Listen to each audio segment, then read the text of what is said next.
కానీ నిజంగా వీళ్ళు పార్టీ పెట్టే అవకాశం ఉందంట మన కవిత.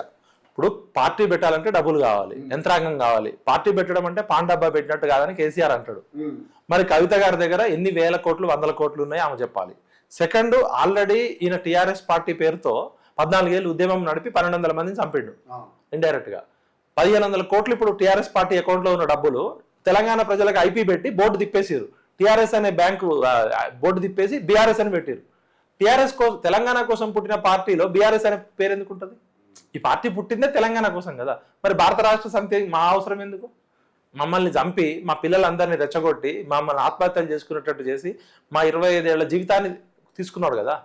మరి అలాంటి టీఆర్ఎస్ పార్టీ అకౌంట్ 1500 కోట్లు ఎవరికి చెందుతాయి? తెలంగాణ ప్రజలకు చెందుతాయి, నిరుద్యోగులకు చెందుతాయి, విద్యార్థులకు చెందుతాయి, చనిపోయిన అమరవీరుల కుటుంబాలకు చెందుతాయి. మరి ఆ 1500 కోట్ల కోసం ఈ గొడవ, లేకపోతే వాళ్ళు దాచుకున్న రమ్యారావు చెప్తుంటారు కదా వజ్రాల కోసం, లేకపోతే సంతోష్ రావుకి అమెరికా డల్లాస్ లో 1000 ఎకరాల ఎస్టేట్స్ ఉన్నాయట.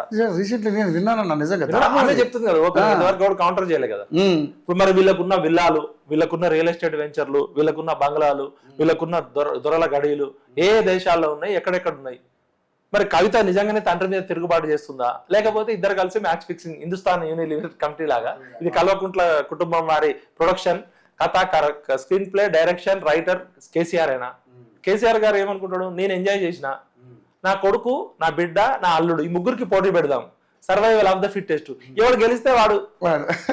కవిత గెలిచినా కేసీఆర్ కూతురే అంటారు, హరీష్ గెలిస్తే కేసీఆర్ అల్లుడు అంటారు, కేటీఆర్ గెలిస్తే ఈ ముగ్గురిని బల చేద్దాం, ఎవడో ఒకడు నీళ్ళల్లో, ఇప్పుడు నీళ్ళల్లో తోద్దాం,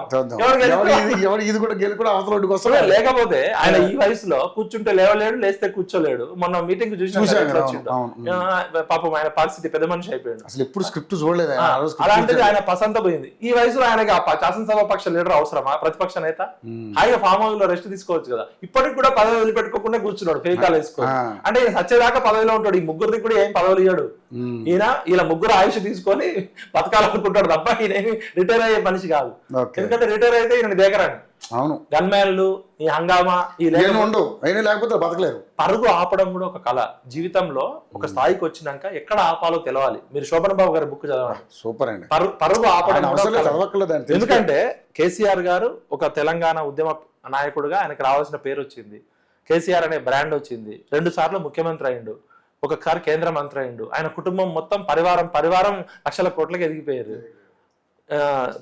మందులో సోడా కలిపేటోడు మంత్రి అయిండు, టాబ్లెట్లు ఇచ్చేటోడు రాజ్యసభ సభ్యుడిని చేసిండు, ఆయన ఎంపీ అయ్యిండు. వినోద్ రావు గారు నా మిత్రుడు, ఆయన ఏమంటాడంటే కవితకి ఇంత ఆవేదన ఉందని నేను అనుకోలేదు, కవిత హృదయంలో ఇంత ఆవేదన ఘనీభవించిందా పాపం అంటున్నాడు. మరి 1200 మంది పిల్లలు చచ్చిపోయారు కదా, వాళ్ళ గురించి తెలియదు.